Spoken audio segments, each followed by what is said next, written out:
Hi, this is Rodney Doubt, and I'm here to show you how to use the matrix activity log.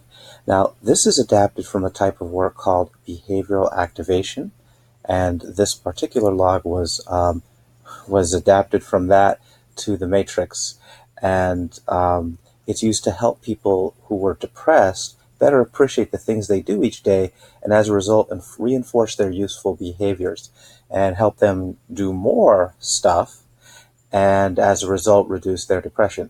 Now, since this is helpful for people who are having a hard time even getting out of bed in the morning, it can also be useful for other people that need a motivational boost, such as people that have trouble taking action or who consider themselves to be procrastinators.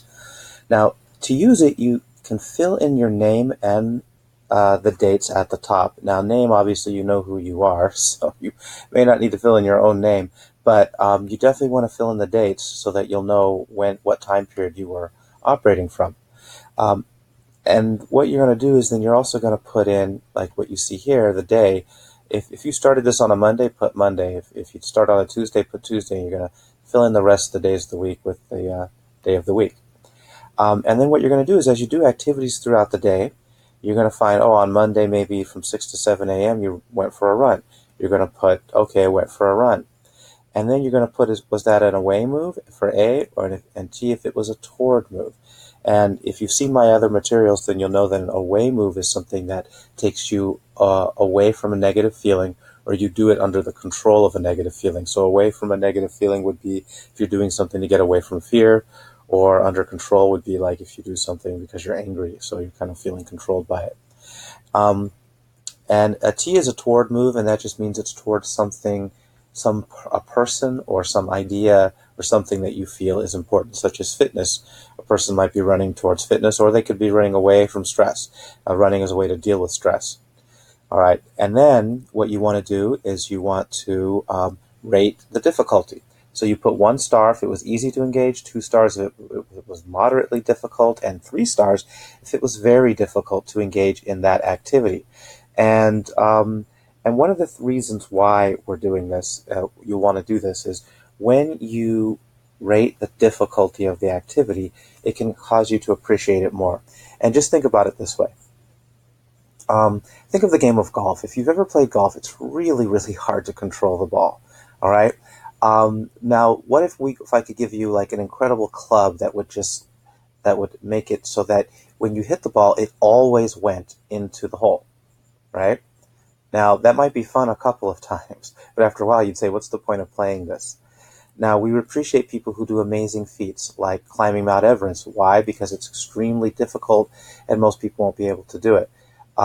So we appreciate that. And when you acknowledge the difficulty of the activities that you're doing, the same thing starts to happen. You start to kind of feel a greater sense of appreciation for them, which reinforces your behavior, which helps you be more motivated on into the future. So this is a really good activity to do to help you build more motivation. And again, it doesn't seem like it's that big a deal, but you start to notice the motivation slowly building over time. Okay. Now, so again, as you do activities through the day, you may want to describe it in a very shorthand because there's not a lot of space here. And then, put your rating in the box and whether it was a toward or away move.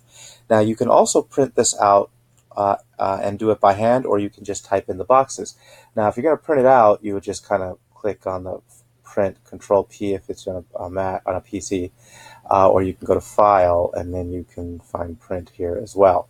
Now, if you want to write on the document, you won't be able to write on the document that you were given. So what you're going to have to do instead of that is you're going to go to File and Make a Copy. You click Make a Copy, and you'll name it something. I'm just going to let it be Copy of. And once you make a copy, once you have that copy, I'm going to wait till that copy loads and I'll come back to it. You'll be able to erase the words that are here. You'll be able to pretty much change anything on the copy that you want.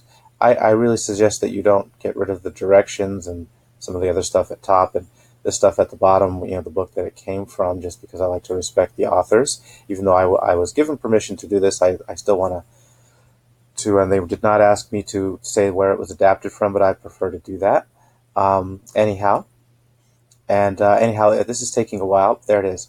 And it's a perfect copy, and you will be able to edit this copy and type in whatever you want into it. So it's up to you which way you want to do it.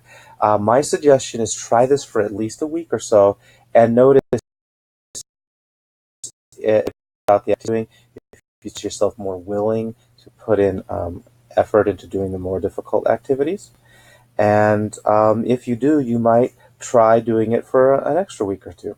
And if it's really hard for you to even commit to doing something like this for an entire week, then shrink your commitment down to a day, or shrink it to just a couple of hours, or even just 1 hour.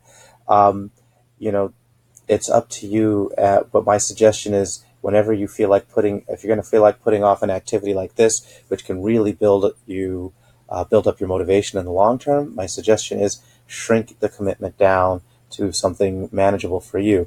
And then at the end of that day, if you decide to do it for 1 day or half a day, at the end of that period, evaluate, was this worth doing? And do you want to try doing it extending it further? And see how that goes. And also, please let me know the impact that this has on you.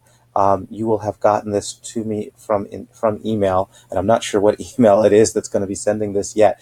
So please reply to the email. Let me know how it's doing. I'll be sending you some follow-up emails as well to ask you how it's going with this.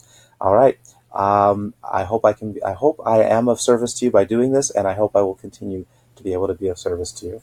All right.